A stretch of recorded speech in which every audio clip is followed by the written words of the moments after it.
Assalamualaikum warahmatullahi wabarakatuh. Perkenalkan, nama saya Della Aprilia, kelas 12 OTKP 3. Baiklah, saya akan mempresentasikan salah satu materi produktif perkantoran, yaitu administrasi umum. Tugas ini adalah salah satu tugas otomatisasi tata kelola kepegawaian yang dibimbing oleh Ibu Eli Marianti, HZ, SPD. Pengertian administrasi terbagi menjadi dua bagian, yaitu dalam arti sempit dan dalam arti luas. Dalam arti sempit, administrasi adalah kegiatan penyusunan dan pencatatan data secara informasi secara sistematis dengan tujuan menyediakan keterangan bagi pihak yang membutuhkan, serta memudahkan memperoleh kembali informasi secara keseluruhan.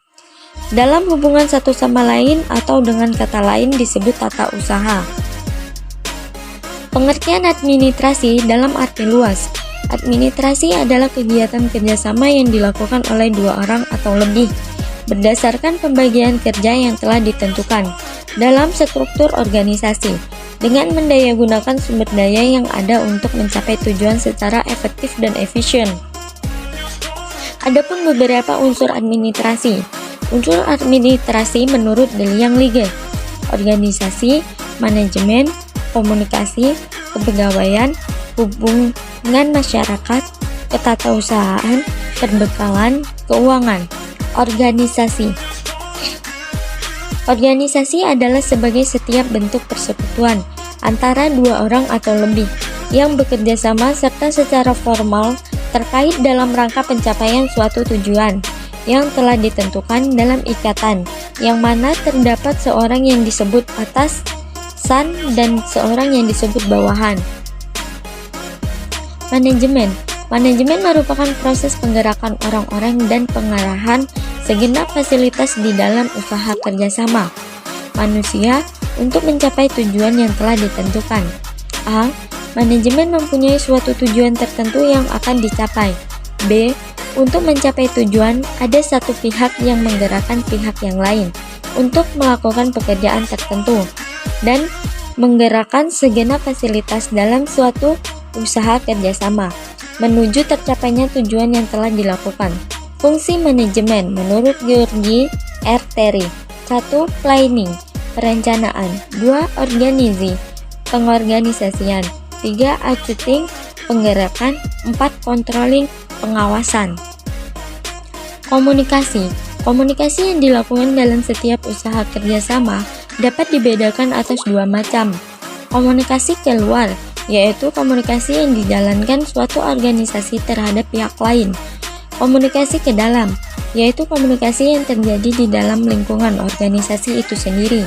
Syarat-syarat pemberian berita.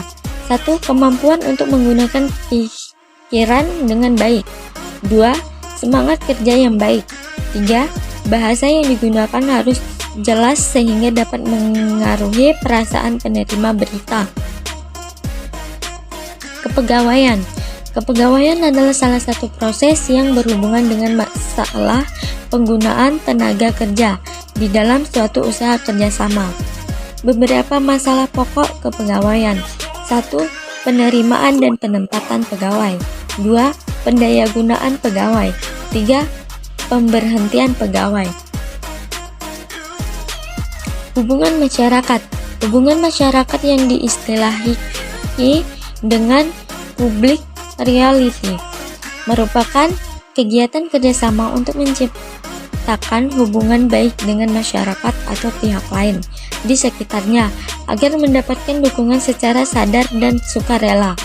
Kegiatan humas dalam organisasi dapat digolongkan dalam dua kegiatan. 1. Kegiatan-kegiatan yang bersifat formal. 2. Kegiatan-kegiatan yang bersifat informal.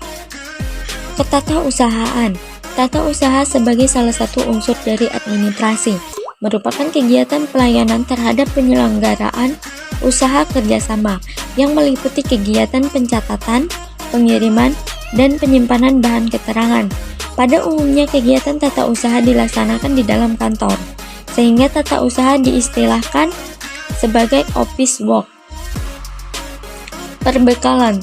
Perbekalan adalah salah satu unsur administrasi dan merupakan aktivitas yang berkaitan dengan peralatan yang dibutuhkan dalam suatu usaha kerjasama atau organisasi, meliputi proses pengadaan, penyimpanan, sampai kepada penyingkiran barang-barang yang sudah tidak dipergunakan lagi. Keuangan. Keuangan merupakan unsur administrasi yang menyangkut paut tentang masalah pembiayaan dalam suatu usaha kerjasama, yaitu berkenanan dengan penataan pengolahan segi-segi pembiayaan, meliputi penutupan sumber biaya, cara memperoleh serta mempertanggungjawabkannya. Perkembangan administrasi. 1. Administrasi negara. 2. Administrasi sumber daya manusia. 3. Administrasi keuangan negara. 4. Administrasi logistik. 5. Administrasi perkantoran. Administrasi perkantoran. Secara terperinci, tujuan dari administrasi perkantoran ialah 1. Untuk mencapai hasil pekerja kantor secara efektif dan efisien. 2. Agar proses pekerja kantor berjalan dengan lancar. 3. Agar pengawasan pekerja kantor dapat dilaksanakan secara efektif dan efisien. 4.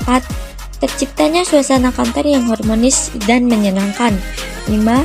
Terciptanya rasa memiliki dan rasa tanggung jawab dari setiap pegawai kantor. 6. Adanya penggunaan fasilitas kantor secara optimal dan efisien. Kantor masa depan.